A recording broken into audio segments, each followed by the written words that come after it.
Bale, ito na nga pala ang part 2 ng paggagawa natin ng pangarap natin na lulubot mga idol. At hindi pa rin talaga ako makapaniwala na maitutuloy nga natin ang pinapangarap natin na speedboat mga idol. Bale, ngayong araw nga mga idol, ilalagyan na natin ng sidings yung ating ginagawa na lulubot. At ang gagamitin pa rin natin ay yung ating plywood na binili mga idol. Bale, nagamit nga lang pala natin dito sa paggagawa ng pangarap natin na lulubot ay isang plywood lang na 1/4. Masarap lang talaga sa pakaramdam na unti-unti na nating nabubuo yung pinapangarap lang natin dati. Kaya maraming salamat nga pala sa patuloy na sumusubaybay dito sa paggagawa ko ng lulubot natin mga idol. Pero hindi ko pa rin talaga alam kung lulubog o lulutang yung ginagawa natin ng bangka na to mga idol. Dahil nga marami nagsasabi sa inyo na sa tubig bahalang daw natin ito magagamit. Pero naniniwala pa rin ako sa sarili ko na magagamit natin to dahil nga isa rin sa mga pangarap ko na maikot ang buong Pilipinas. Pero bago nga natin magawa maikot ang buong Pilipinas ay kailangan nga natin gawin muna itong ating pinapangarap na lulubot mga idol. Nakakatuwa lang talaga yung dating katang-isip lang natin ngayon ay nabubuo na natin mga idol. Kaya samahan nyo ako hanggang matapos ang project natin na ito. Bali ginagawa nga pala natin dito mga idol yung sidings ng magiging bangka natin mga idol. Bali marami nga pala akong nasayang na plywood dito dahil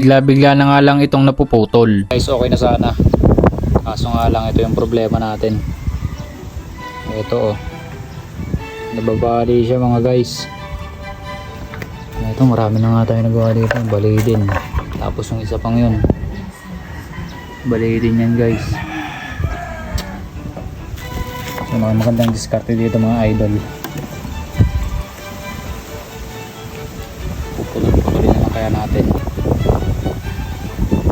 At ang ginawa na nga lang natin dito sa mga nabaling plywood ay dinikit na lang natin gamit ang mga cable tie. Grabe nga mga idol, pinag-isip talaga kung paano natin ito may kakapit. Nilagyan na rin nga pala natin ng division itong bangka na ginagawa natin. Dahil sa bandang hulihan nga natin ilalagay ang makina ng lulubot natin. At grabe nga pala mga idol, sobrang hirap talaga gumawa ng ganitong mga bangka. Pero hindi pa rin ako titigil sa paggawa nito pinapangarap natin na lulubot. Once sa magawa na natin ito ay may ikot na natin ang buong Pilipinas. Gamit nga itong lulubot natin na tayo mismo ang gumawa. Pero nagdadalawang isip talaga ako dito sa lulubot natin. Baka imbis na lumutang ay lumubog na lang ito bigla. Pero hindi pa rin talaga ako nawawalan ng pag-asa hanggat hindi natin ito nasusubukan sa tubig. Kumbaga 50-50 pa rin ang buhay natin dito. Once na meron tayong nagawang mali dito, sigurado tepok tayo. Pero ipagpapatuloy ko pa rin talaga ito kahit na medyo alanganin. Hindi man 100% na matibay, at least nagawa pa rin natin ang isa sa mga pangarap natin. At isa pa rin sa mga nagpapalakas ng loob natin ay yung mga tao na patuloy na sumusuporta at sumusubaybay sa mga ginagawa natin. Kung hindi nga dahil sa inyo, hindi natin magagawa ang mga ganitong proyekto. Kumbaga sa pangingisda, hindi ka kagad makaka-jackpot ng malalaking isda. Minsan maraming huli, minsan naman ay wala. Parang yung bangka na ginagawa natin. 50-50 pa rin tayo dito dahil nga pwede itong lumubog, pwede itong lumutang. Pero wala namang mawawala kung susubukan natin. Nagpapasalamat rin nga pala ako sa mga patuloy na tumutulong dito sa paggagawa na natin ng pangarap natin na lulubot. Kung hindi nga dahil sa inyo, hindi natin may papagpatuloy ang pinapangarap natin na lulubot na to.